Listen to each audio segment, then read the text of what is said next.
આજ તો પીધો ચા ને ચા ઉપર આવી ગયું ઠંડુ.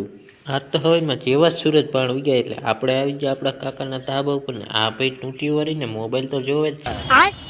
આ બાજુ ઝૂમ કર્યું તો આ ભાઈ ચૂલા આગળ જ બેઠા. અહીંયા હેને આવતા રહ્યા ગામમાં હેને આપણા ભાઈજીના ઘરે આવી ગયા ને આ ભાઈ શું કે તમે સાંભળો.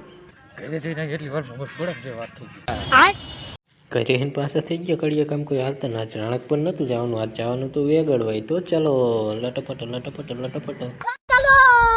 પહોંચી ગયા વેગડવાય ને બધા થઈ ગયા માણસો સામાન લઈ લઈને વેતા જે જગ્યાએ આપણે મકાન સાણવાનું હતું એ જગ્યાએ આવતા રહ્યા.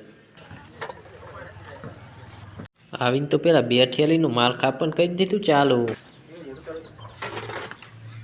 માલ ખાપી નાખ્યો ને તરત માણસો કામે સડી ગયા જોઈ લો. એમને એમ ઘડીક કામ કર્યું ત્યાં વાગી ગયા દહન આવી ગઈ ચા પીને પાછા બધા કામે સડી ગયા જોઈ લો પ્લાસ્ટર ને આર્યા બે કડિયા જોઈ લો. એમને એમ પાછું ઘડીક કામ કર્યું ત્યાં પાછું આવી ગયું ઠંડુ જોઈ લો. એ ચા પીધો ને તરત ઠંડુ આવી ગયું હાલો ત્યારે પી નાખી. ઠંડુ પીને તરત પાછા સડી ગયો કામે. એમને એમ કામમાં બાકા ચીકી બોલાવી ત્યાં 1 વાગી ગયો ને બધા આવતા રહ્યા ખાવાનું તમે એક કરી નાખજો ફોલો.